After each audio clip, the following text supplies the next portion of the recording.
ওকে, তাহলে আজকে হচ্ছে আমরা নতুন টপিক একদম স্টার্ট করছি, যেটার নাম হচ্ছে ডিজাইন অফ স্টিল স্ট্রাকচার। ঠিক আছে, এবার এই স্টিল স্ট্রাকচারের মধ্যে কি কি সিলেবাস আছে, সিলেবাসগুলো আমরা একটু লিখে নেব। সিলেবাসগুলো একটু লিখে নে। ফার্স্টে হচ্ছে তোর বেসিক কনসেপ্ট বা ইন্ট্রোডাকশন বলতে পারিস, এটাকে ইন্ট্রোডাকশনই দে।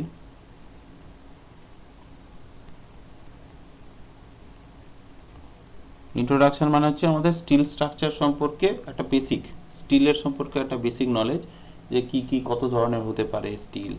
ঠিক আছে, সেই সমস্ত জিনিস সম্পর্কে আমরা পড়ব, সেটা হচ্ছে আমাদের ইন্ট্রোডাকশনের মধ্যে পড়ব। ঠিক আছে, তৃতীয় হচ্ছে আমাদের যেটা পড়ব সেটা হচ্ছে তোর স্ট্রাকচারাল ফাস্টেনার।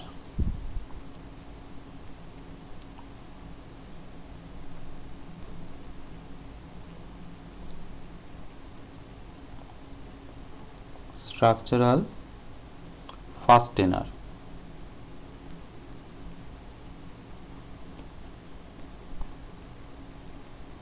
এই স্ট্রাকচারাল ফাস্টেনার মধ্যে তিনটে মেন জিনিস আছে। একটা হচ্ছে তোর রিভেট, একটা হচ্ছে তোর বোল্ট, আর একটা হচ্ছে ওয়েল্ড।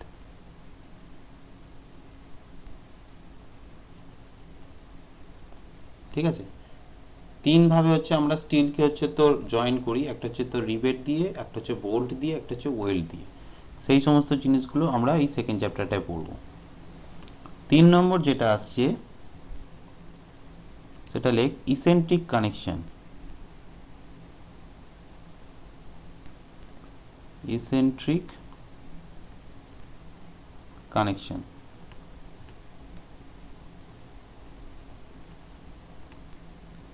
ঠিক আছে।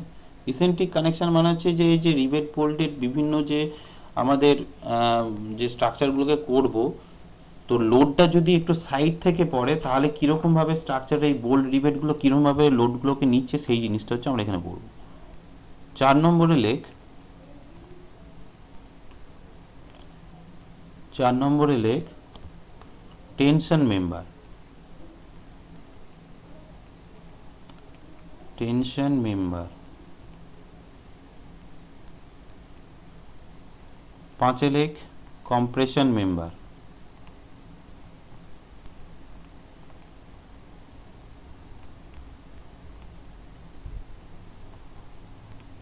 Compression member. 6 লেখ বিমস।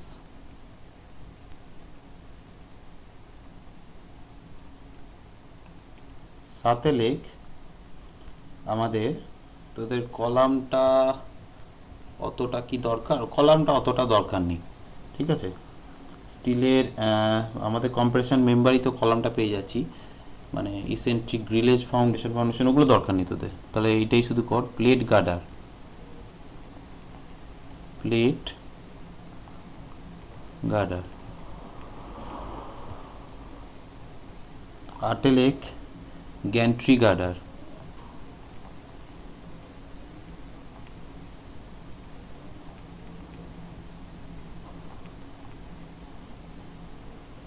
9 লেখ industrial roof. Industrial roof truss. ঠিক আছে, আর 10 লেখ প্লাস্টিক থিওরি।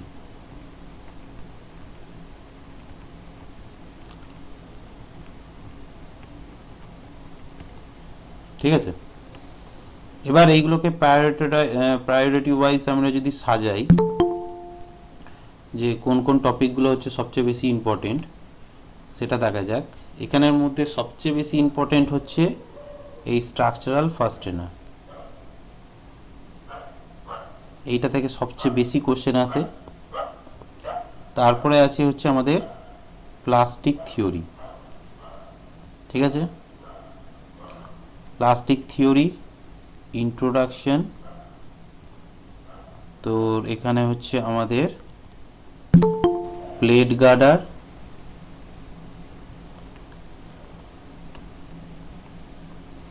প্লেট গার্ডার, ঠিক আছে, কম্প্রেশন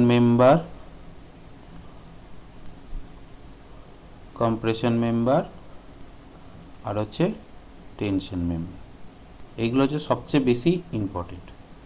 তারপরে লেস ইম্পর্টেন্ট হচ্ছে এই ইসেন্ট্রিক, ইন্ডাস্ট্রিয়াল রুফ আর গ্যান্ট্রি গার্ডার, বিমস থেকে খুব অল্পই আসছে। আচ্ছা, বিমটা ডবল স্টাডি দিয়ে রাখ, ঠিক আছে, যেহেতু পুরোটা লিঙ্ক আছে, এগুলো করে রাখ, ঠিক আছে। তো এই হচ্ছে সবচেয়ে বেশি, আমি বললাম সবচেয়ে বেশি কিন্তু এই স্ট্রাকচারাল ফাস্টেনার টপিকটা থেকেই কোশ্চেন আসে। ওই টপিকটাকে কিন্তু খুব ভালোভাবে নোটটা আমি গুছিয়ে লেখাবো, ওগুলোকে কিন্তু ভালোভাবে লিখে নিবে। আগে বলো এটা হয়ে গেছে কিনা সবাই?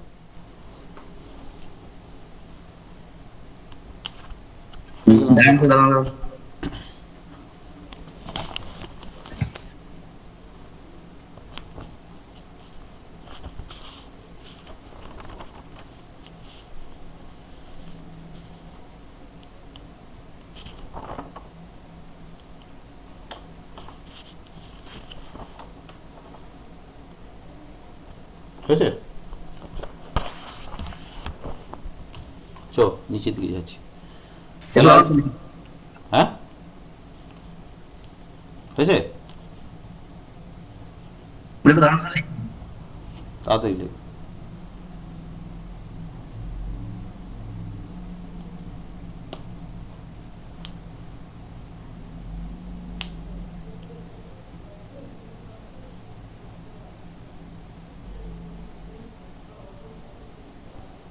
ঠিক আছে, পরে লিখে নিবি বাকিটা যা আছে। তো ফার্স্ট হচ্ছে আমরা যে টপিকটা শুরু করব সেটা হচ্ছে আমাদের ইন্ট্রোডাকশন।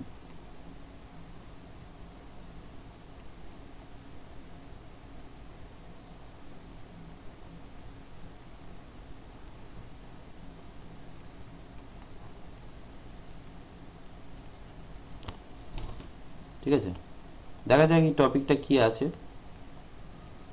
তো ইন্ট্রোডাকশন টপিকে আমরা স্টিলের একদম বেসিক জিনিসগুলোকে আগে বুঝবো, ঠিক আছে।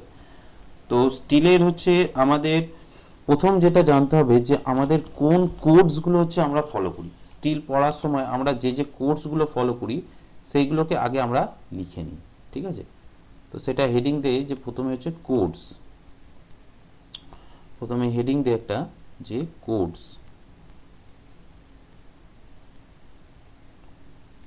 কোন কোন কোড আমরা এখানে স্টিল স্ট্রাকচারের ক্ষেত্রে ফলো করি। তো স্টিল স্ট্রাকচারের ক্ষেত্রে ফার্স্ট যে কোডটা করি আমরা ফলো, সেটা লেখ আইএস হ্যান্ডবুক। আইএস হ্যান্ডবুক এগুলো সব ডাউনলোড করে নিবি, ঠিক আছে। হ্যান্ডবুক নাম্বার 1, ঠিক আছে, আইএস হ্যান্ডবুক নাম্বার 1। দ্বিতীয় নম্বর যেটা আসছে সেটা হচ্ছে আইএস 800 2000,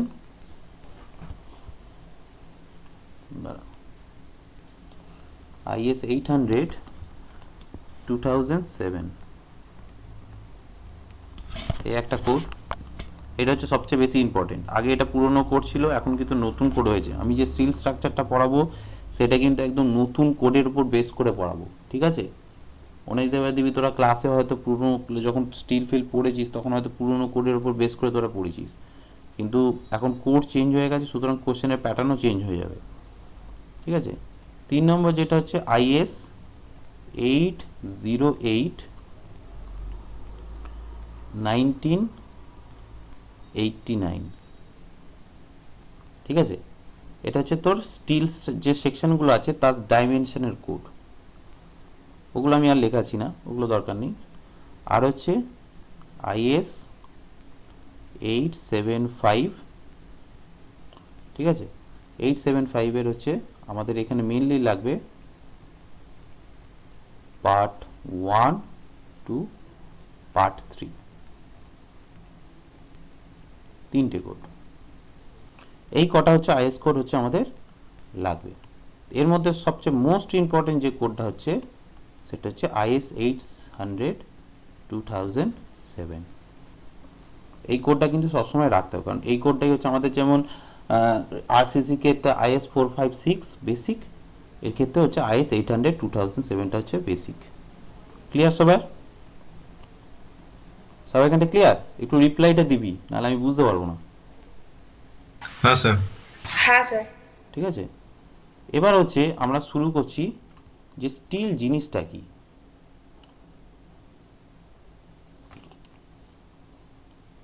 তো হেডিং দেখে নে, still.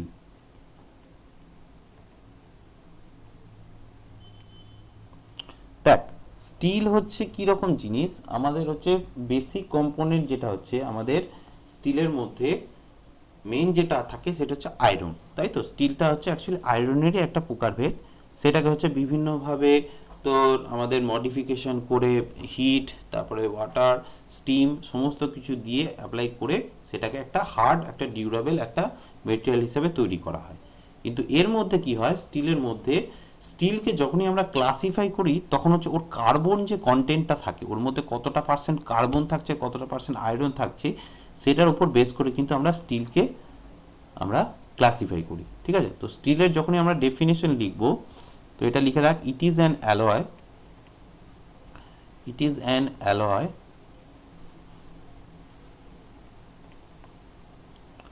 of iron having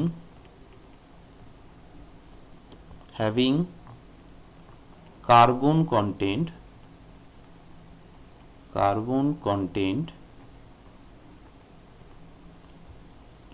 between, এটা আলাদা কালিতে লেখ, between 0.1 to 1.1%। ঠিক আছে, একটা স্টিলের মধ্যে কার্বন কন্টেন্টটা কত থাকছে, 0.1 থেকে 1.1% পর্যন্ত। ঠিক আছে, এই কার্বন কন্টেন্টের ওপর বেস্ড করেই হচ্ছে আমরা স্টিলকে বিভিন্নভাবে ডিফাইন করি, যে এইটা এই ধরনের স্টিল, ওটা ওই ধরনের স্টিল। ঠিক আছে, তো সেইটা আর একটা দেখা যাক। তো এইখানটা নেক্সট লেখ, based on carbon content,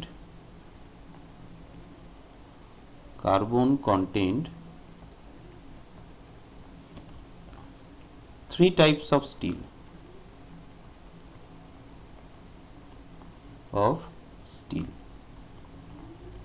carbon কন্টেন্টের এই যে প্রকারভেদের উপর বেস করে আমরা 3 ধরনের স্টিল পাই। এক নম্বর যেটা, সেটা হচ্ছে লো কার্বন স্টিল, লো কার্বন স্টিল। এর মধ্যে কার্বনের যে পার্সেন্টেজ সেটা হচ্ছে 0.1 টু 0.25% থাকে। ঠিক আছে, এই ধরনের স্টিল কোথায় ইউজ হয়? এই ধরনের স্টিল মেইনলি ইউজ হয় আমাদের কনস্ট্রাকশন পারপাসে। ঠিক আছে, আমরা লো কার্বন স্টিলই হচ্ছে সবচেয়ে বেশি ইউজ করি। দেখ, একটা জিনিস মনে রাখ, কার্বন যত বেশি থাকবে জিনিস তত বেশি ভঙ্গুর হবে। এটা তো মানিস, গ্রাফাইট তো পুরোপুরি একটা কার্বন। আমাদের পেন্সিলের যে গ্রাফাইটটা সেটা তাড়াতাড়ি ভেঙে যায় কেন? ওটা ভঙ্গুর টাইপের, কারণ ওর মধ্যে কার্বনের পরিমাণটা সবচেয়ে বেশি থাকে। ঠিক আছে, ওই জন্য চাপ দিলেই জিনিসটা ভেঙে যায়। কিন্তু স্টিল হচ্ছে, ইনক্রিজ করলে স্যার, হ্যাঁ কি বল? কার্বন ইনক্রিজ করলে মানে ব্রিটেলটা। কার্বন ইনক্রিজ করলে ব্রিটেলনেসটা বাড়ে, ডাক্টিলিটিটা কমে, আমি সে লিখিয়ে দেবো তোদের। ঠিক আছে, তো লো কার্বন যে স্টিল যেগুলো হয় এগুলো মেইনলি ইউজ করা হয় কনস্ট্রাকশন পারপাস। তো লিখে রাখ, কনস্ট্রাকশন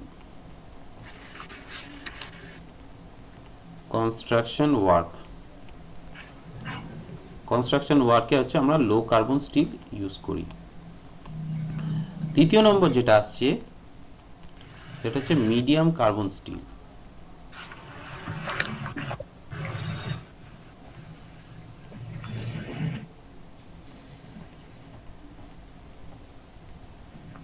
এর মধ্যে কার্বনের যে পার্সেন্টেজ সেটা হচ্ছে 0.25 টু 0.6%। ঠিক আছে, 0.25 থেকে 0.6%-এর মধ্যে থাকে। এই ধরনের যে কার্বনের যে স্টিলগুলো হয় সেগুলো হচ্ছে আমাদের হাই টেনসাইল স্টিল হয়। ঠিক আছে, হাই টেনসাইল স্টিল। অনেক কিছু প্রকারভেদ আছে। ঠিক আছে, অনেক জিনিস যদি গভীরে ঢুকতে চাই আরো অনেক জিনিস তোর বলতে হবে, তোদের এক্সপ্লেন করতে হবে। সুতরাং সেইগুলো আমি এখন বলে তোদের সময়টা নষ্ট করব না, যতটুকু আমাদের দরকার সেই জিনিসটাই আমরা করি। এই যে মিডিয়াম কার্বন স্টিল, এইগুলোই কিন্তু মেনলি হচ্ছে যে আমাদের রেলের যে এগুলো হয়, ওই কি বললাম, ওটা স্লিপার বলে তো নাকি? হ্যাঁ, স্লিপার, স্লিপার, রেলের স্লিপার, তারপরে হচ্ছে, রেলেই বলছে, ওটাকে রেলেই বলছে। হ্যাঁ, তারপরে যে হাতুড়ির যে এটা হ্যামার, এইগুলো হচ্ছে সব মিডিয়াম কার্বন স্টিলের তৈরি হয়।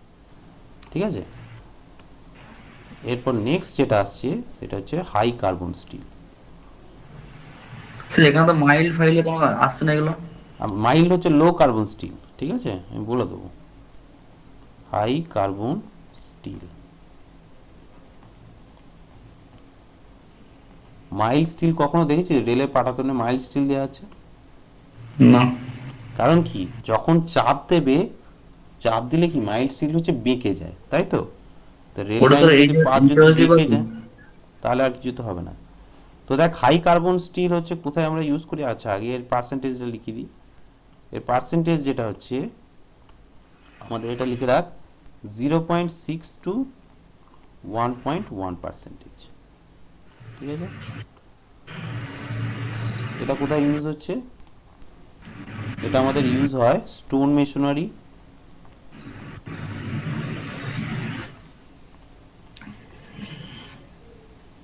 স্টোন মেশনারি টুলস, পাথর কাটার যে টুলগুলো হয় সেইগুলো, তারপরে ড্রিলিং মেশিন, ড্রিলস, পাঞ্চেস যেটা দিয়ে খোঁড়া হয়,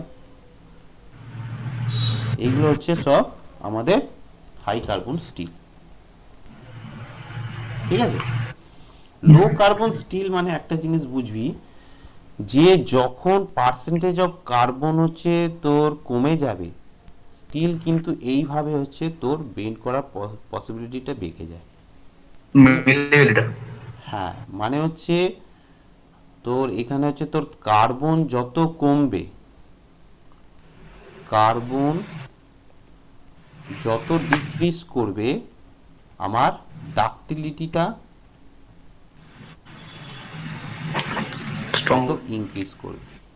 এবার ডাক্টিলিটি তত ইনক্রিজ করলে কি হবে, ব্রিটেলনেসটা তত ডিক্রিজ করবে, ব্রিটেলনেস তত ডিক্রিজ করবে। এবার মাইল্ড স্টিলের ক্ষেত্রে যেটা বলি, মাইল্ড স্টিল লো কার্বন স্টিল। এবার মাইল্ড স্টিল যখন হচ্ছে তোর করা হয় কনস্ট্রাকশনের ক্ষেত্রে, কি আমাদের যে এই যে কার্বনের যে স্টিলের যে রডগুলো হয় সেগুলোকে আমরা বেন্ড করতে সুবিধা হয়।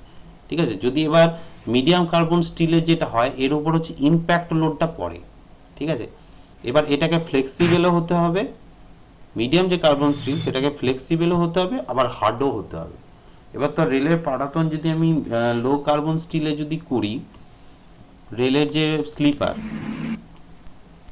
এটা তো রেল লাইন আছে, ঠিক আছে, এটা যদি আমি লো কার্বনে যদি করতাম, রেলেই বলছে, স্লিপার বলে না মনে হয় স্যার। স্লিপার তো স্যার ইয়েগুলো কংক্রিটের ব্লকগুলো। ওই রেলের যে আরে বল না, রেলের যে যেটার উপর দিয়ে ওটা স্যার রেলেই বলে, রেলটা है सर रेल प्लेट प्लेट्स है। লাইনটা রে। আচ্ছা, রেল, ওটাকে लाइन রেলই में বলে सर। মনে হয়। যাক, ঠিক আছে। রেলই বলে ওটা।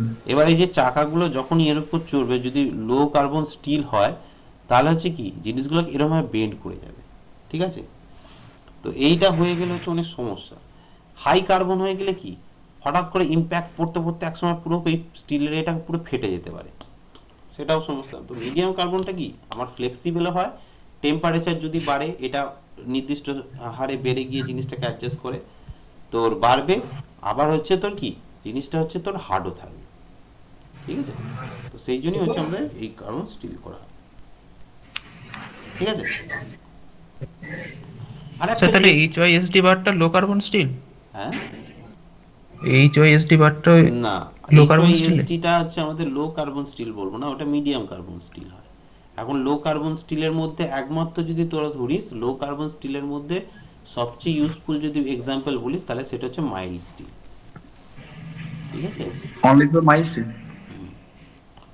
আরও আছে, কিন্তু মাইল্ড স্টিলটাই হচ্ছে সবচেয়ে বেশি আর মিডিয়াম কার্বন স্টিল যদি বলিস তাহলে হচ্ছে এইচওআইএসটি।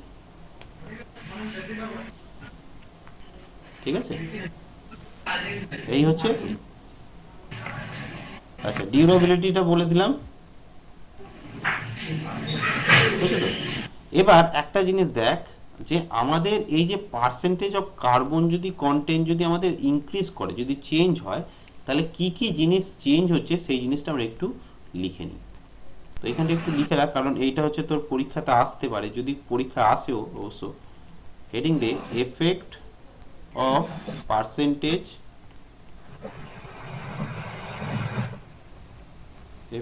পার্সেন্টেজ of carbon content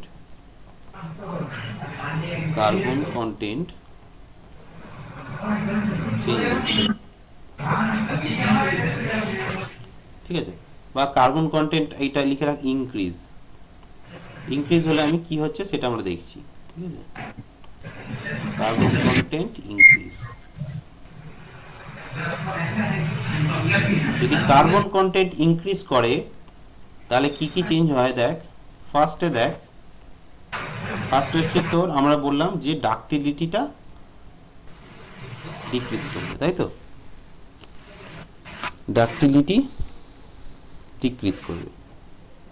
আচ্ছা, ডিক্রিজের সাইন আমি নিচের দিকে দিচ্ছি, হ্যাঁ, ডাক্টিলিটিটা ডিক্রিজ করবে। 1 নম্বর এটা আমরা দেখলাম। দ্বিতীয় নম্বর যেটা হচ্ছে সেটা হচ্ছে ব্রিটেলনেস। ব্রিটেলনেস কি হবে? কার্বন বাড়ালে বেড়ে যাবে। বেড়ে যাবে। 3 নম্বর হচ্ছে যদি কার্বন বাড়ানো হয় স্ট্রেংথ বাড়ে। স্ট্রেংথ হচ্ছে বাড়ে। স্ট্রেংথ বেড়ে যাবে। হ্যাঁ, ওই জন্যই তো স্টোন মেশনারি টুল যেগুলো হয় সেগুলো কত হার্ড হয় বলতো, শক্ত হয় না? কিন্তু তোর মাইল স্টিলের একটা হাতুড়ি, তোর একটা ছেনিগুলো কি দিয়ে তৈরি হয়? মাইল স্টিলের কি ছেনি তৈরি হয়? মাইল স্টিলের ছেনি দিয়ে তুই যদি ঠুকিস দেখবি ছেনিগুলো ভোঁতা হয়ে যায়। তার জন্য হাই কার্বন স্টিল ইউজ করা। হাই কার্বন স্টিল হচ্ছে খুব শক্ত হয়, ঠিক আছে, ওদের স্ট্রেংথ অনেক বেশি, স্ট্রেংথ হার্ডনেস এগুলো হচ্ছে খুব বেশি। হার্ডনেস ইনক্রিজ করে। ইন্টারেস্টিং ফ্যাক্ট হচ্ছে এখানে কিন্তু টাফনেস, যদি কার্বন বাড়ানো হয় তাহলে কিন্তু টাফনেস ডিক্রিজ করে। কেন করে এবার নিজেরা ভাব। টাফনেস মানেটা কি? সহ্য ক্ষমতাটা। টাফনেস মানে হচ্ছে ইম্প্যাক্ট, যে এটা পড়ছে, ইমপ্যাক্ট ঠিক লোডটা। আছে। এবার কি, তোর যখন কোনো জিনিসের উপর হঠাৎ করে ঠোকা হচ্ছে, ঠুকতে কিন্তু জিনিসটা কি হয়, একটা সময় কি সঙ্গে সঙ্গে ফেটে যায়, ঠিক আছে। এই জিনিসটার জন্যই হচ্ছে তোর টাফনেসটা ডিক্রিজ করে যায়, ঠিক আছে। কার্বন কন্টেন্ট মানে এই ধরনের যে স্টিলগুলো হয় সেগুলো হচ্ছে তোর খুব তাড়াতাড়ি ভেঙে যায়, দেখবি টেনিগুলো খুব তাড়াতাড়ি হচ্ছে তোর নষ্ট হয়ে যায়। ড্রিলিং যে মেশিনগুলো, ড্রিলিং যখন করা হয় তার মুখে যে ব্লেডগুলো থাকে সেই ব্লেডগুলো দেখবি ক্ষণে ক্ষণে তোদের চেঞ্জ করতে হয়, তাই তো। আচ্ছা, 6 নম্বর একটা কোশ্চেন করছি। বল। তো যদি স্যার কার্বনটা আমি এখন কার্বনটা তাহলে স্যার মানে কার্বনটা অ্যাকচুয়ালি এখানে যেভাবে ইউজ করছি কার্বনটা মানে কিভাবে এখানে থাকে মানে মিশ্রণে যে কার্বন। আরে বাবা, ম্যানুফ্যাকচারিং যখন করা হয়, ঠিক আছে, আয়রনের মধ্যে যে আমি এটা দেখাবো যে আয়রনের তো অনেক প্রকারভেদ আছে, পিগ আয়রন, রট আয়রন এইসব আছে তো। তো এইসব বিভিন্ন জায়গা থেকে তোর স্টিল তৈরি করা হয়, ঠিক আছে। এবার যে ধরনের তুই আয়রন ইউজ করবি তার উপর পার্সেন্টেজ অফ কার্বনটা কত আসছে সেটা হচ্ছে তোর আমাদের ক্যালকুলেশন করা হয়, ঠিক আছে। ওগুলো আমি বলবো না। আর একটা লিখে রাখ, ওয়েল্ডাবিলিটি ডিক্রিজ করে। ওয়েল্ডাবিলিটি ডিক্রিজ করে। ওয়েল্ডাবিলিটি মানে কি, তোর ধর দুটো স্টিলের এরকম পাত আছে, ধর আমার এরকম দুটো স্টিলের পাত আছে, আমি এই দুটো স্টিলের পাতকে হচ্ছে আমি জয়েন করছি, ঠিক আছে। তো এইটাকে আমরা হচ্ছে তোর ওয়েল্ডিং করি কিভাবে, এখানে হচ্ছে তোর একটা সেই এরকম ভাবে তোর এ করে স্পার্কিং করে তো ওয়েল্ড করা হয়। মুখের মধ্যে দেখি যে সেই তোর হেলমেট পরে হচ্ছে তোর এ করে স্পার্কিং করে হচ্ছে ওয়েল্ড করে, এই জিনিসটা কি বলা হয় ওয়েল্ডাবিলিটি, ঠিক আছে। যত কার্বন কন্টেন্ট বাড়বে তত হচ্ছে এর ওয়েল্ডাবিলিটিটা ডিক্রিজ করে যাবে, মানে একে অপরের সাথে জয়েন্টের এর পরিমাণটা কমে যাবে, ঠিক আছে। এই হচ্ছে তোর আমার কার্বন কন্টেন্ট যদি থাকে তাহলে সেক্ষেত্রে কিরকম ভাবে চেঞ্জেস হয়, এটা গেল আমাদের প্রথম জিনিস। এবার নেক্সট যেটা আসছে আমি সেটা দেখব। দাঁড়া, এবার নোটটাকে আমি একটু ছোট ছোট করে লিখবো, হ্যাঁ।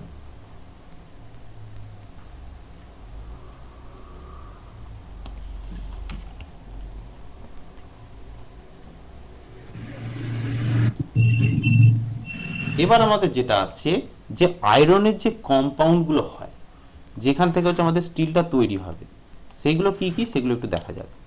তো এখানে হেডিং দে iron compound. Sir iron compound. Iron compound,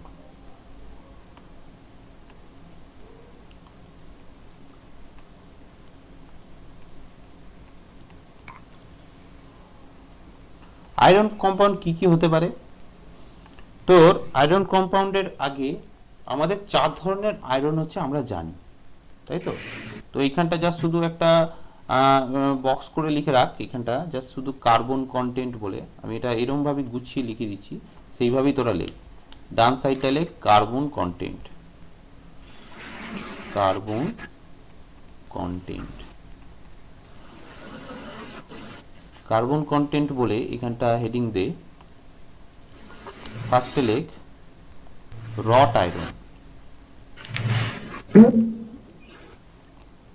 রট আয়রন, ঠিক আছে? এর যে কার্বন কন্টেন্ট হয় সেটা হচ্ছে লেস দ্যান 0.15%। 2 নম্বরে আসছে আমাদের মাইল স্টিল,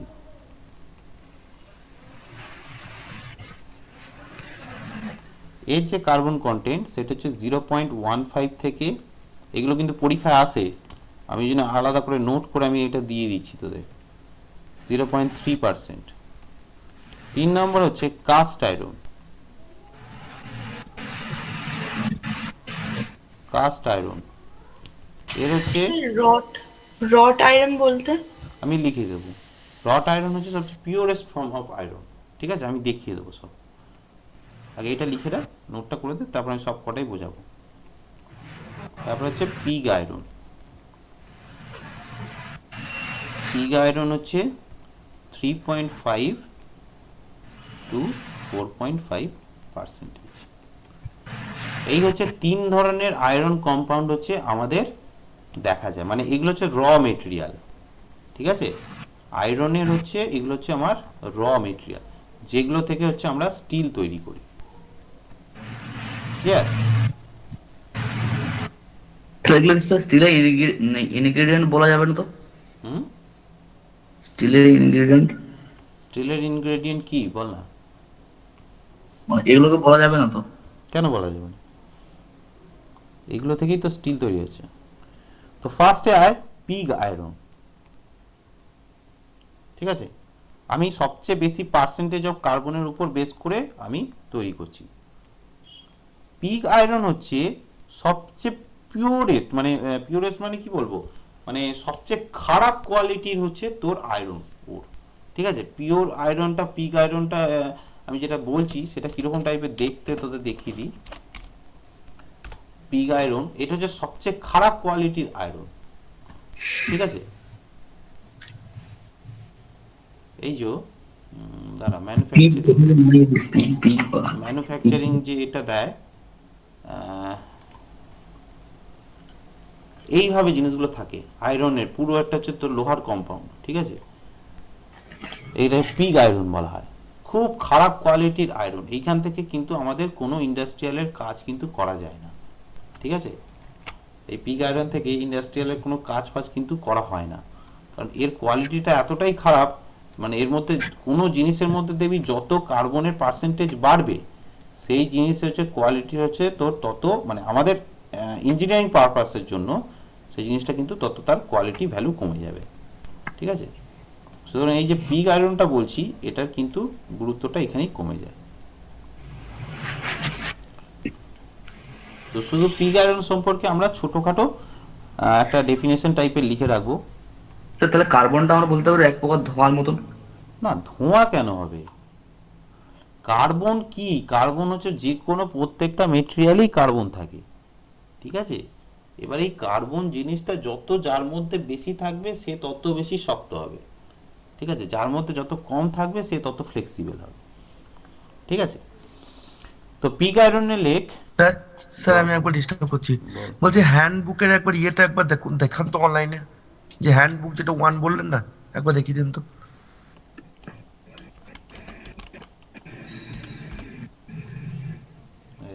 এটা হচ্ছে SP6। আমাদের যে হ্যান্ডবুক হয় সেটা হচ্ছে SP6। SP6 এই যে এই জিনিসটা steel structural steel section handbook number 1। কত পেজ আছে এটা? কি 212। ঠিক আছে, এটা তোরা ডাউনলোড করে নিস।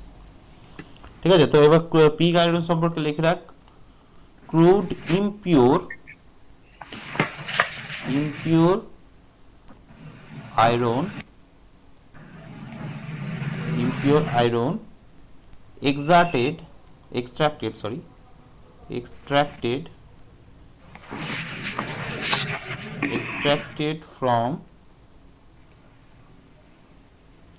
extracted from iron ore।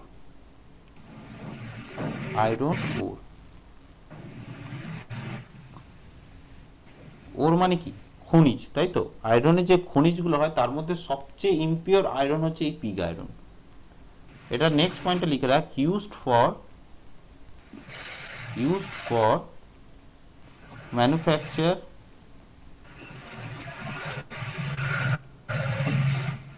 for manufacture of cast iron,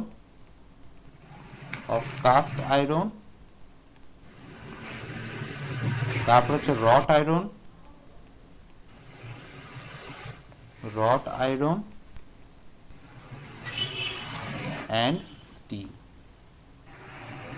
ঠিক আছে, তো এই যে পিগ আয়রনটা থাকে না, এইটা থেকে কার্বন কন্টেন্টটাকে কমিয়ে কমিয়ে বাকি যে আমার যে আয়রনের যে কম্পাউন্ডগুলো আছে বা স্টিলের যে কম্পাউন্ড আছে সেইগুলোকে হচ্ছে আমাদের করা হয়। এই যে 3.5 থেকে 4.5 কার্বন আছে, এটাকে কমিয়ে কমিয়ে বাকি যে কার্বন কম্পাউন্ডগুলো আছে সেগুলোকে করা হয়। ঠিক আছে, তো প্রথমে চলে গেল আমাদের হচ্ছে পিগ আয়রন। নেক্সট হচ্ছে যেটা 2 নম্বর, সেটা হচ্ছে কাস্ট আয়রন। আমি এখানে যেহেতু পার্সেন্টেজগুলো একটা সাইডে লিখিয়ে দিয়েছি সেই জন্য আমি আর এখানে লিখছি না। ঠিক আছে, কাস্ট আয়রন কি দেখ, পিগ আয়রনের পরবর্তী যেটা। ঠিক আছে, কিন্তু এক্ষেত্রে মনে রাখতে হবে যে কাস্ট আয়রন হচ্ছে পিগ আয়রন থেকে যখন করা হয় তার ক্ষেত্রে হচ্ছে তোর কোক আর লাইমস্টোন এই দুটোকে কিন্তু মেশানো হয়। ঠিক আছে, এই জিনিসটা কোশ্চেন এসেছিল প্রিভিয়াসে তোদের কোনো জুনিয়র ইঞ্জিনিয়ারে, সেই জন্য আমি এটা জাস্ট নোটটা লিখিয়ে রেখেছি। ঠিক আছে, কাস্ট আয়রন, এই যে আমাদের কাস্ট আয়রনের যে এক্সাম্পল গুলো হয় সেগুলো হচ্ছে তোর আমার এই জিনিসগুলো হচ্ছে আমাদের কাস্ট আয়রন, ঢালাই লোহা। ঠিক আছে, আমাদের যে কড়াই টড়াই গুলো হয় এগুলো হচ্ছে সব এক প্রকারের কাস্ট আয়রন। ঠিক আছে, আর ঢালাই স্যার, ঢালাই লোহা যেটা। হুম,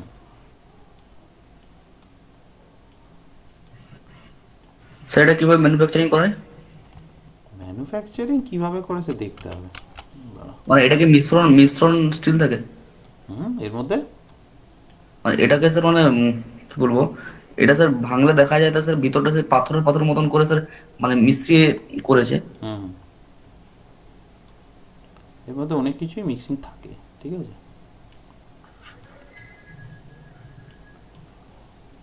আর স্যার এটা যদি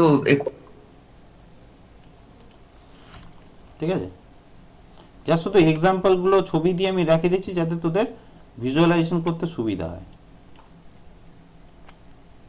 ঠিক আছে, যে কোন জিনিসটাকে কি বলবো। তো কাস্ট আয়রনে একটু জাস্ট লিখে রাখ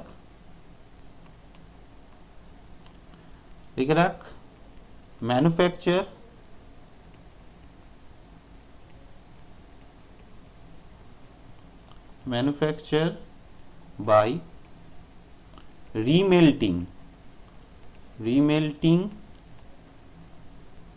remelting of pig iron মানে পিগ আয়রনকে আরেকবার গলানো হয়। ঠিক আছে, উইথ, এইখানটা আলাদা কালিতে লিখবি, with coke and limestone. Coke আর লাইমস্টোন এই কার্বন পার্সেন্টেজটাকে কমিয়ে দেয়। ঠিক আছে, তো সেই জন্যই হচ্ছে তোর এই হচ্ছে তোর আমাদের পিগ আয়রন থেকে হচ্ছে তোর আমাদের কাস্ট আয়রনটাকে আমরা করতে পারি। সবচেয়ে দেখবি মনে রাখবি যে কোনো ম্যানুফ্যাকচারিং এতে আমাদের জেনারেলি যে আয়রনটা আসে সেটা কিন্তু পিগ আয়রনই আসে। ঠিক আছে, তার মধ্যে থেকে বিভিন্ন আকরিক যেগুলো আছে সেগুলোকে আলাদা করে করেই আমরা করি। ঠিক আছে, ঠিক আছে। এবার এটা ইউজড কোথায় হয়, লিখে রাখ, used for manufacture, used for manufacture of wrought iron,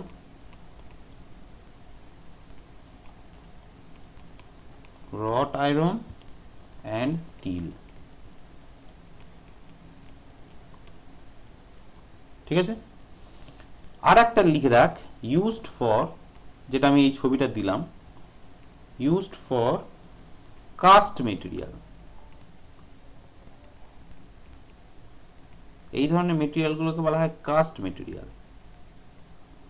caste material like ornamental casting, আমাদের যে এই যে লোহার যে মূর্তিগুলো হয় রে, অর্নামেন্টাল কাস্টিং, অর্নামেন্টাল কাস্টিং। ঠিক আছে, এর মধ্যে অর্নামেন্টাল কাস্টিং এর মধ্যে কি কি আসছে, ওয়াল, ব্র্যাকেটস, তারপর হচ্ছে ল্যাম্প পোস্ট, আমাদের যে ল্যাম্প পোস্ট গুলো হয় সেগুলো সব কাস্ট আয়রনে হয়, lamp post, bathroom, bathroom fittings,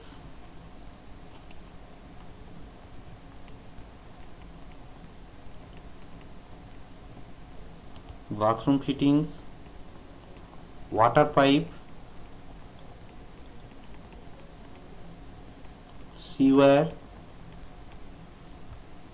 sewers, manhole covers, ম্যানহোলের যে কভারগুলো হয় সবাই তো দেখেছিস, এগুলো সব কাস্ট আয়রনে হয়। ঠিক আছে, তারপর লিখে রাখ স্যানিটারি ফিটিং, তারপর হচ্ছে রেল, চেয়ার্স, তোরা যে ট্রেনে যাস, ট্রেনের যে চেয়ারগুলো হয় সব কাস্ট আয়রন হয়। তারপর হচ্ছে মেশিন পার্টস সাবজেক্টেড টু শক,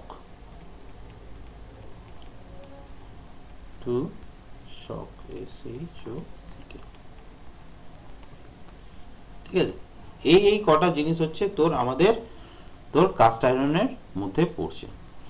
ঠিক আছে, এবার হচ্ছে 3 নম্বরে আসছি আমরা। 3 নম্বরে হচ্ছে আমাদের রট আয়রন করব, মাইল্ড স্টিল সবার শেষে করব, কারণ স্টিল নিয়ে আমাদের তো আলোচনা, স্টিলটা হচ্ছে আমাদের দরকার, সেই জন্য স্টিলটা আমরা সবার লাস্টে রাখবো। তো এটা হেডিং দে রট আয়রন।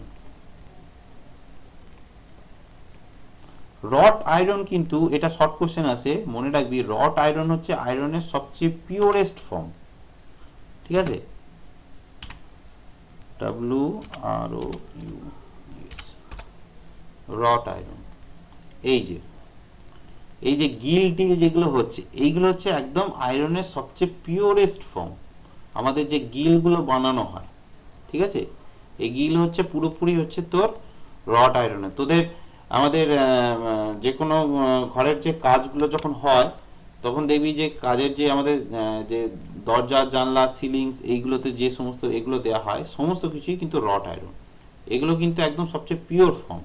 ঠিক আছে, পুরোটাই হচ্ছে তোর আয়রন, এই জিনিসগুলো খুব হার্ডই হয়, সহজে ভাঙে না।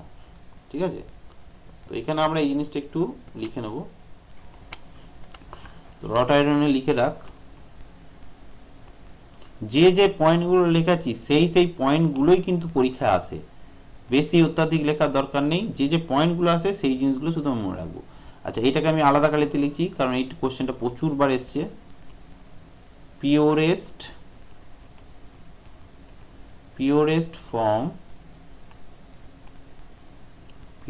ফর্ম অফ আয়রন, আয়রনের সবচেয়ে পিওর ফর্ম, মানে অ্যাকচুয়ালি এইটাকেই হচ্ছে আয়রন বলা হয়। ঠিক আছে, লিখে রাখ, used in roof covering roof covering, rivets, chain, gates, etc. ঠিক আছে, এই হচ্ছে আমাদের মোটামুটি প্রথম তিনটে পার্টের সম্পর্কে আমরা বলে দিলাম। ঠিক আছে, তো আয়রন কম্পাউন্ড যেগুলো আছে, আচ্ছা এটা আলাদা কালিতে একটু লিখে দিই, এটা এই কালিতে হয়ে গেছে, বুঝতে সুবিধা হবে।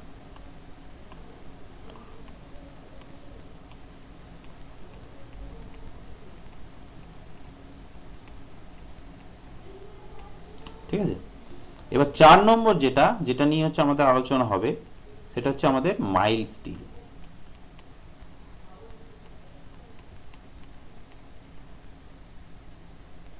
এইটা হচ্ছে আমাদের এখন আলোচনার বিষয়। মাইল স্টিল কিরকম দেখতে নিশ্চয়ই সবাই দেখেছিস। ঠিক আছে, তাও একটা ছবি দেখিয়ে দিই আমাদের মাইল স্টিলগুলোকে কিরকম টাইপের দেখতে হয়। এই হচ্ছে আমাদের মাইল স্টিল, যেগুলো হচ্ছে তোর আমাদের কাজ করা হয়, যে কোনো কাজের ক্ষেত্রে হচ্ছে আমাদের কাজ করার ক্ষেত্রে আমরা এই ধরনের স্টিলগুলোকেই হচ্ছে আমরা ইউজ করি। ঠিক আছে, যে কোনো কনস্ট্রাকশন পারপাসের ক্ষেত্রে হোক, তারপর হচ্ছে তোর ফিটিংসের ক্ষেত্রে হোক, এই ধরনের স্টিলগুলোকেই হচ্ছে আমরা সবচেয়ে বেশি ইউজ করি। এটা একটু ছোট করে দিই।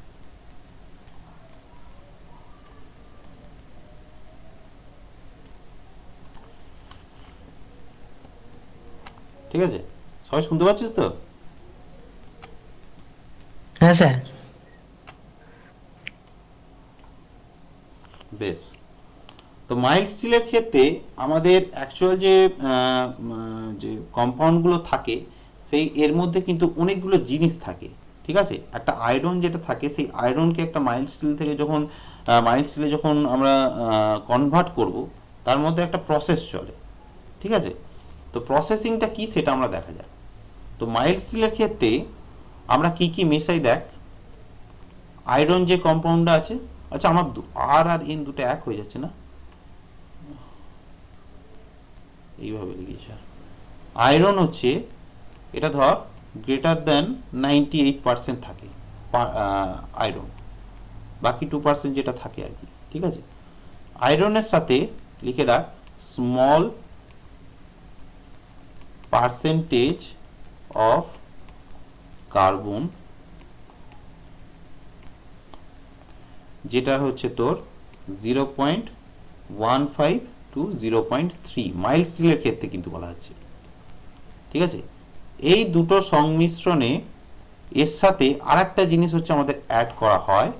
ঠিক আছে, যেটা লিখে রাখ সালফার।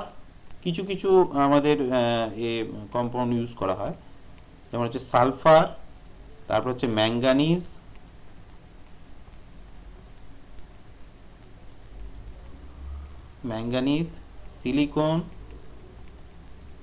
সিলিকন। আমাদের যে বিভিন্ন কোম্পানির যে স্টিলগুলো হয়, ধর টাটা স্টিলের যে রডগুলো হয়, স্যাম স্টিলের যে রডগুলো হয়, মেকি, টিএমটি বার, এদের সবার ক্ষেত্রে কিন্তু কোন স্টিলটা হার্ড, কোন স্টিলটা এইগুলো কিন্তু এই যে পার্সেন্টেজগুলো বলছি, এইগুলোর উপর কিন্তু ডিপেন্ড করে তৈরি হয়। ঠিক আছে, ফসফরাস,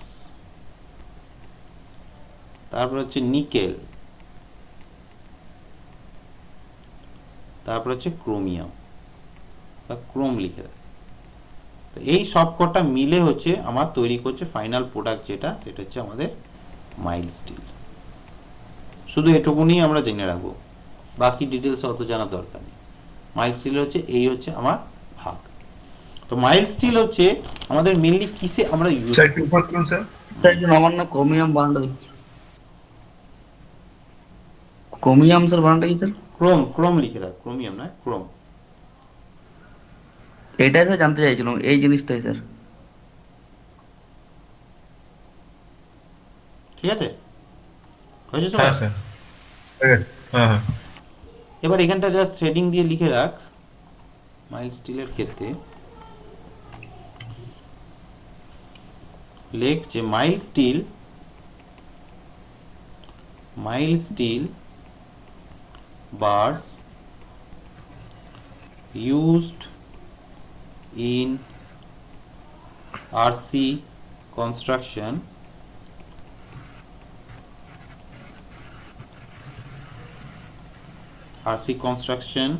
কমা দিবে না structural steel section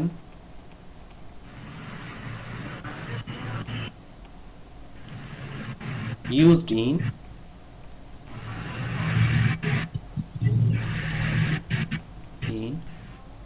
দুটো আলাদা আলাদা, ঠিক আছে?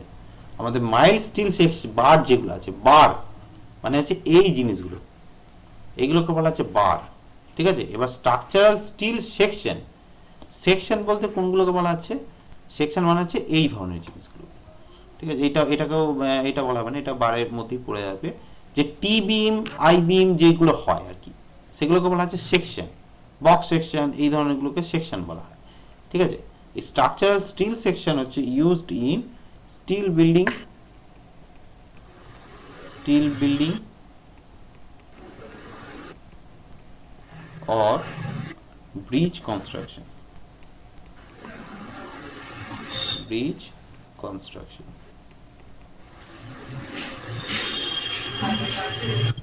ঠিক আছে?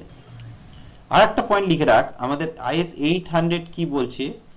যে IS 800 2007 এ বলছে can be used for structural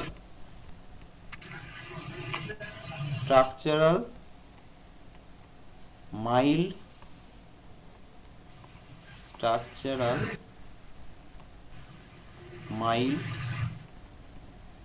steel or high tension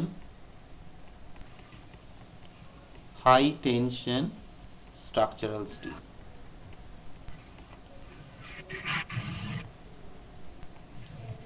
ঠিক আছে? তার মানে আমাদের যে IS 800 2007 যে কোডটা আছে, এই কোডটা কোন জিনিসটাকে ফলো করছে? আমাদের যে মাইল্ড স্টিল আছে এর বারটাকে নয়, কিন্তু এর হচ্ছে স্টিল সেকশনটাকে হচ্ছে এ ফলো করছে, ঠিক আছে? স্টিল সেকশন মানে কোনগুলোকে বললাম? যে স্টিল সেকশন হচ্ছে বার হচ্ছে তোর এরকম টাইপের হবে, এরকম সলিড, এইগুলোকে বলি আমরা হচ্ছে বার, ঠিক আছে? বার বলা হয়। আর সেকশন কি? এই ধরনের এগুলোকে বলা হয় সেকশন। ধর এরকম একটা আই টাইপের সেকশন আছে, এইটা হচ্ছে একটা সেকশন, ঠিক আছে? এরকম একটা চ্যানেল আছে, এটাকে বলা হচ্ছে একটা ধরনের সেকশন, এইগুলোকে বলা হয় আমাদের সেকশন। এটা মনে থাকবে? আমরা যে জিনিসটা পড়বো সেটা কিন্তু মেনলি এই সেকশনটাকে পড়বো, বারটাকে নয়। বারটা হচ্ছে পুরোপুরি আমাদের স্ট্রেংথ অফ মেটেরিয়ালের টপিক চলে গেল, ঠিক আছে? সেটা অলরেডি আমরা স্ট্রেংথ অফ মেটেরিয়ালে পড়েছি বা RCC তে চলে গেল, ঠিক আছে? কিন্তু স্টিলের ক্ষেত্রে যখন একটা স্টিলের স্ট্রাকচার বানানো হবে, স্টিলের স্ট্রাকচার কি আর এরকম বার দিয়ে তৈরি হয়? বার কোথায় লাগে? আমাদের RCC যে ঢালাইগুলো হয় তার ক্ষেত্রে তো বারটা লাগে। কিন্তু স্টিলের যখন স্ট্রাকচার আমরা পড়বো তখন পুরোপুরি এই ধরনের স্টিলের সেকশনগুলি আমরা ইউজ করি। ক্লিয়ার? ঠিক আছে? এই জিনিসগুলো কিন্তু আমাদের খুব ভালোভাবে মনে রাখতে হবে। এরপর হচ্ছে এই জিনিসটা আজ করিয়ে দিই, একদম ফিজিক্যাল প্রপার্টি পর্যন্ত করিয়ে দেবো, ঠিক আছে? টেনে দিন আজকে স্যার, টেনে দিন পুরো।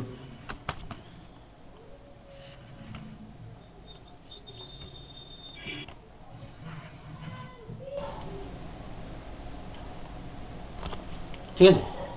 এরপর নেক্সট হেডিং দে যে advantage of steel as a structural section. Advantages of steel as a structural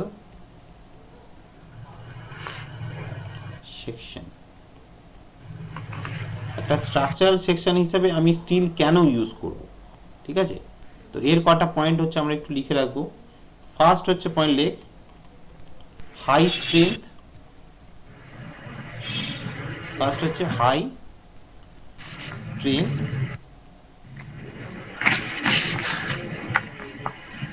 GTH, high strength per unit weight than concrete.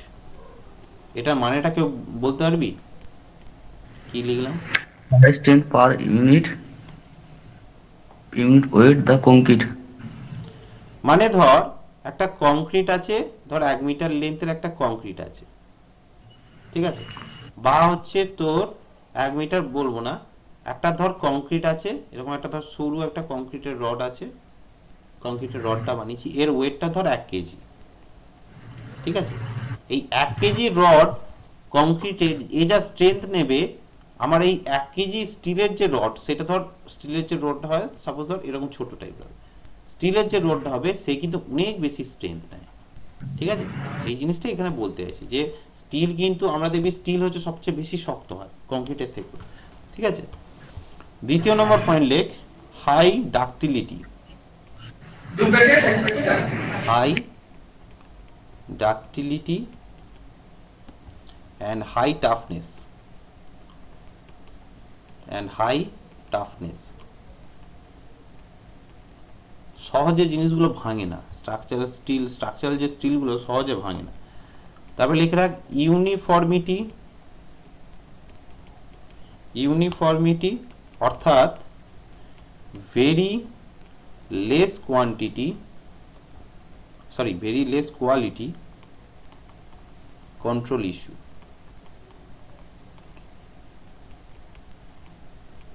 তাই তো আমাদের যে স্ট্রাকচারাল যে স্টিলগুলো, স্টিলকে কি আমাদের রিপেয়ার করার জন্য বেশি আমাদের খাটতে হয় কি? একটা স্টিলের যে ব্রিজ, সেই স্টিলের ব্রিজগুলো 50 বছর 100 বছর আরামসে চলে যায়, ঠিক আছে।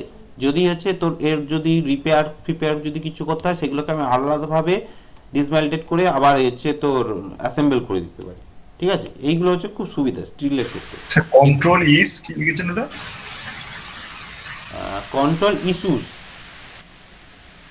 ঠিক আছে। নেক্সট পয়েন্ট লেখ, এনভায়রনমেন্টাল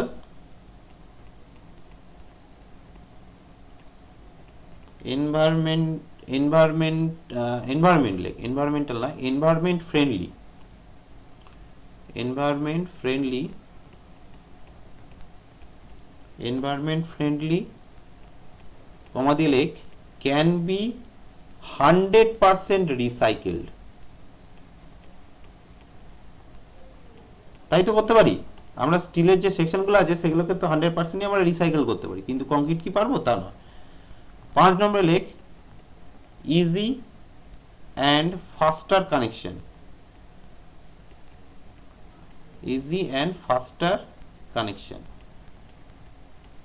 স্টিল সেকশনকে আমরা খুব তাড়াতাড়ি কানেক্ট করতে পারি। 6 নম্বরে লেখ, ইজি রিপেয়ার অ্যান্ড মডিফিকেশন।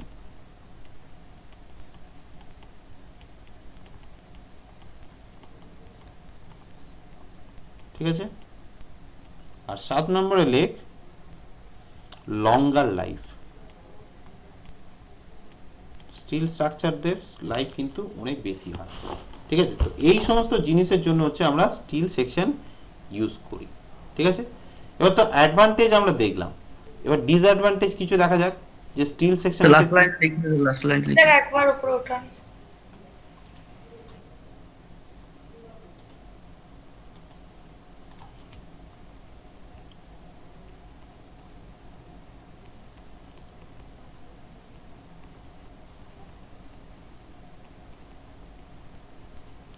এবার ডিসঅ্যাডভান্টেজ গুলো লেখ।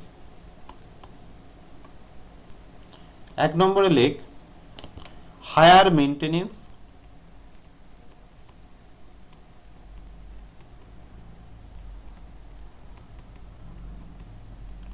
Maintenance, due to corrosion।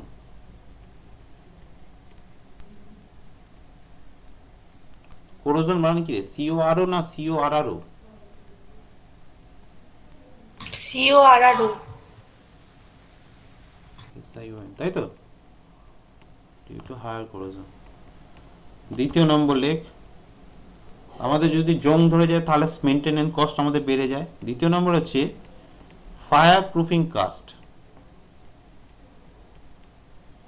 Still section কিন্তু আগুন ধরে গেলে কিন্তু খুব ক্ষতি।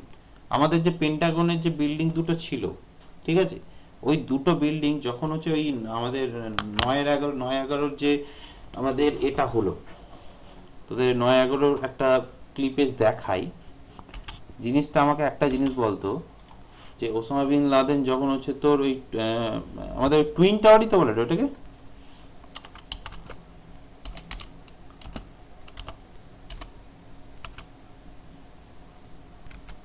স্যার সিজিতে অ্যাটাক করেছিল ওটা বলছেন তো? না না, টুইন টাওয়ার যখন ডিস্ট্রয় হয়, ঠিক আছে, দাঁড়া, ডিস্ট্রয়ের যে ফুটেজটা দেখাচ্ছি এই জায়গাটা, American 11, are you trying to call? একটা জিনিস আমি দেখাতে চাইছি, তোদের দেখাই।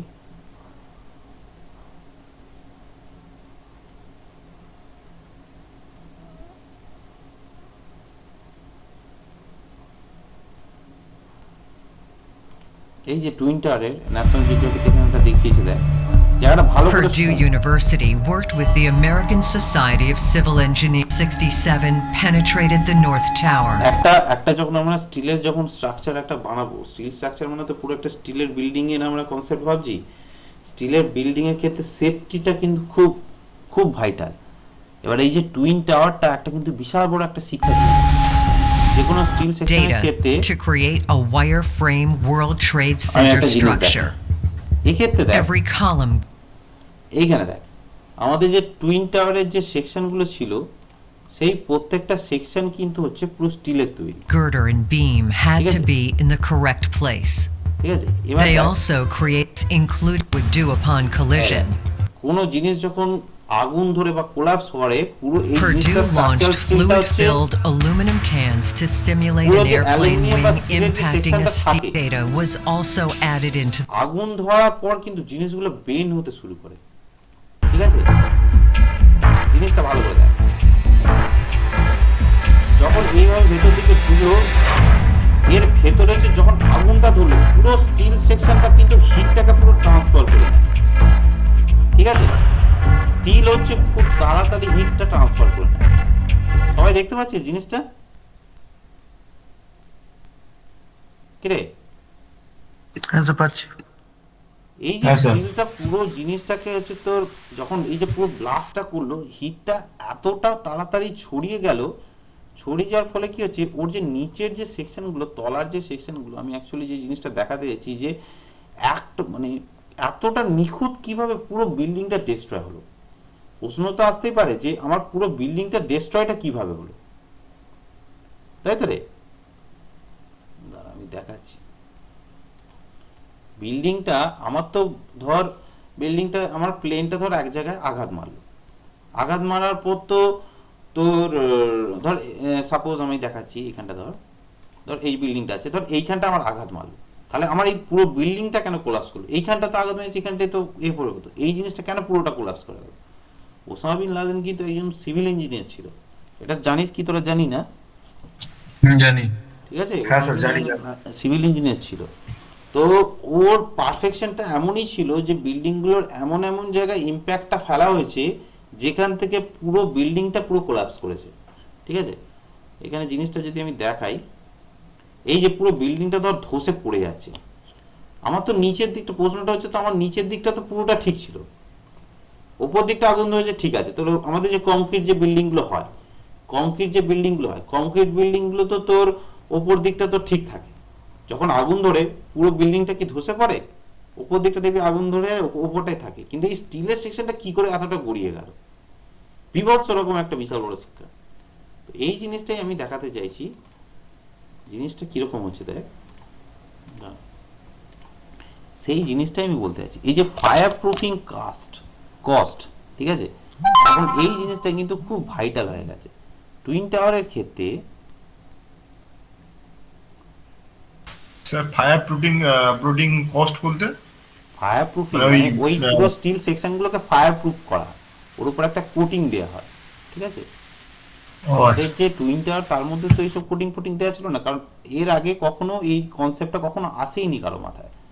আছে ফায়ার প্রুফিং সমস্ত বিল্ডিংই করা হয়, কিন্তু এই যে একটা পুরো বিল্ডিং, আমার প্রশ্নটা হচ্ছে ধর ইম্প্যাক্টটা পড়লো এইখানে, পুরো স্টিল, এটা টুইন টাওয়ারটা পুরো স্টিলের সেকশন, ইম্প্যাক্টটা পড়লো এইখানে, তাহলে পুরো বিল্ডিংটা কেন কোলাপস হলো? ধর যদি আমরা এটা যদি ইটের বা কংক্রিটের স্ট্রাকচার হতো, এইখানটা ইম্প্যাক্ট পড়লে কিন্তু এইখানটাই ভাঙতো, তাই তো আমরা জানি। হ্যাঁ, বিল্ডিংটা অনেক জায়গায় ক্ষতি হতো ঠিকই, কিন্তু এই জিনিসটা পুরোটা কেন কোলাপস করে গেল? একটা জিনিস মনে রাখবি, কিরকম বুদ্ধি করেছে দেখ, ভালো করে জিনিসটা দেখ। এখানে বিল্ডিংটা ইম্প্যাক্টটা কিন্তু ঠিক এরকম মাঝামাঝি জায়গায় করেছে। প্রত্যেকটা যে টাওয়ারগুলোর যে আমাদের যে ইম্প্যাক্টটা হয়েছে না, সেইগুলো দেখবি ভালো করে যদি লক্ষ্য রাখিস, ওরা কিন্তু এরকম মাঝামাঝি জায়গায় করেছে।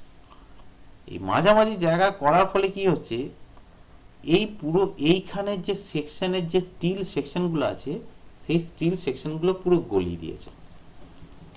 প্রচন্ড রকম ভাবে হিট জেনারেট হয়েছে, একই প্লেনে অতটা ফিউয়েল থাকে, এবার পুরো ব্লাস্ট করেছে, এই জায়গাটা তো হয়েছে। আর স্টিল কি, স্টিল হচ্ছে খুব তাড়াতাড়ি হিটকে ট্রান্সফার করে দেয়। এ তো হিটটাকে পুরো প্রত্যেকটা স্টিল সেকশনের মধ্যে হু হু করে হিটটাকে ট্রান্সফার করে দিয়েছে, তাই তো রে? হিটটাকে তাড়াতাড়ি ট্রান্সফার করে দিয়েছে, ফলে কি এই যত হিট বেড়েছে এই স্টিল সেকশনগুলো কি তত বেড়ে গেছে, স্টিল সেকশনগুলো উইক হয়ে গেছে। এবার এই জায়গাটা যখনই কোলাপস করে গেছে, এই জায়গাগুলো দেখবি যখন আঘাত লেগেছে সঙ্গে সঙ্গে কিন্তু বিল্ডিংটা ভাঙেনি, অনেকক্ষণ জ্বলার পর বিল্ডিংটা কোলাপস করেছে। তার মানে কি এই হিটটা হচ্ছে পুরো এই নিচে দিয়ে স্টিল সেকশন বরাবর নিচেটা এসছে, পুরো এই জায়গাগুলো তো হচ্ছে উইক হয়ে গেছে। উইক হয়ে গিয়ে কি এই পুরো উপরের যে চাঁইটা, এই জায়গাটা যখন ভেঙে গেল, এই পুরো উপরের চাঁইটা পুরো লোডটা হচ্ছে এই স্টিল সেকশনের উপর দিল। এই স্টিল সেকশনের উপর দেওয়ার ফলে এমনি এই স্টিলগুলো এমনি উইক আছে, আর স্টিলকে দেখবি যখন হিট হয়ে থাকে তুই যেদিকে বেন্ড করবি সেদিকে বেন্ড হবে, তাহলে এই চাপটা দেওয়ার ফলে কি পুরো স্টিল সেকশনটাই নিচের দিকে কোলাপস করে গেল। এটা কিন্তু কংক্রিটের ক্ষেত্রে তোরা দেখতে পাবি না, স্টিলের সেকশনের ক্ষেত্রে। তার মানে বুঝতে পারছিস যে টুইন টাওয়ারের তোর ছবিটা দেখ, ওদের যে ইম্প্যাক্টগুলো তোরা ভালো করে দেখ, তাহলেই বুঝতে পারবি। এইখানটা একটা হয়েছে, এইখানটা একটা হয়েছে, ঠিক আছে, ওপর দিকটা হয়েছে, একদম মানে কি ও ইম্প্যাক্টনেসটা এমন জায়গায় দিচ্ছে যে পুরো লোডটা হচ্ছে তো ট্রান্সফারটা হয়ে যাচ্ছে, ঠিক আছে। এই জন্যই জিনিসটা হয়েছিল। ক্লিয়ার সবাই? কি রে তন্ময়, হ্যাঁ স্যার, কি বলবি বলা? তা বুদ্ধিটা ভালো কাজে লাগালেই তো পারতে, এরকম করার কি দরকার? সেই লাদেনকে চিন্তা তাহলে কে? নেক্সট পয়েন্ট লেখ, prone to buckling due to longer and slender member। যদি কোনো মেম্বার সাইজ অনেক বড় হয়ে যায় তাহলে কি সেই মেম্বারগুলো, স্টিলের মেম্বারগুলো বেঁকে যাওয়ার একটা চান্স থাকে, এটাই বলছে। আর 4 নাম্বার লেখ ফ্যাটিক প্রবলেম। ফ্যাটিক প্রবলেমটা কি রে? ফ্যাটিক প্রবলেম মানে হচ্ছে ধর কোন একটা সেকশন আছে, এইটার উপর যদি বারবার রিভার্সেবল লোড দেওয়া হয়, ঠিক আছে, তাহলে এই জিনিসটা এর যতক্ষণে ফেল হওয়ার কথা তার আগেই সে ফেল হয়ে যায়, ঠিক আছে, এটাকে বলা হয় ফ্যাটিক প্রবলেম, ঠিক আছে। তো এই টুইন টাওয়ারের কেসটা বুঝতে পেরেছিস তো সবাই? আরেকবার বলুন তো, সেইটা একবার বলুন তো, লাস্টে যেটা বলুন। ফ্যাটিক প্রবলেমটা দেখাচ্ছি দেখ।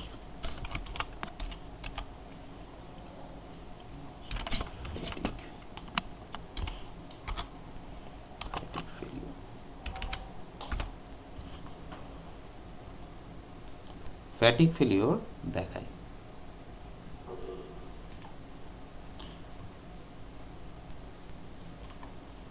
ধর কোন একটা স্টিল সেকশন আছে, ঠিক আছে, আমাদের কোন এই যে ধর এই মোটরটা আছে, ঠিক আছে, মোটরটা যখন ঘোরাচ্ছে কন্টিনিউয়াসলি সে তো একটা লোড দিচ্ছে, দাঁড়া মোটরটা দিয়ে এক্সাম্পল দিয়ে নয়, এই ধর এটা হচ্ছে আমার একটা বার, ঠিক আছে, এই বারটার উপর যখন আমি কন্টিনিউয়াসলি লোড দিতে থাকবো না, এই বারটার উপর কন্টিনিউয়াসলি যখন আমার এক নাগারে লোড দিতে থাকবো, তখন এই বারটা ধর একটা লোডের জন্য যে ওর ফেলিওরের চান্সটা থাকতো, বারবার লোড দেওয়ার ফলে কি হচ্ছে তোর ও তাড়াতাড়ি আরো ফেল হয়ে যায়। তোর মানে কিভাবে এক্সাম্পল আমি দেব, এক্সাম্পল যদি বলি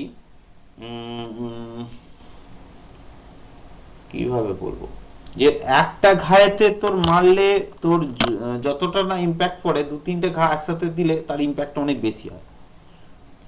এক্সাম্পলটা ঠিক এরকম।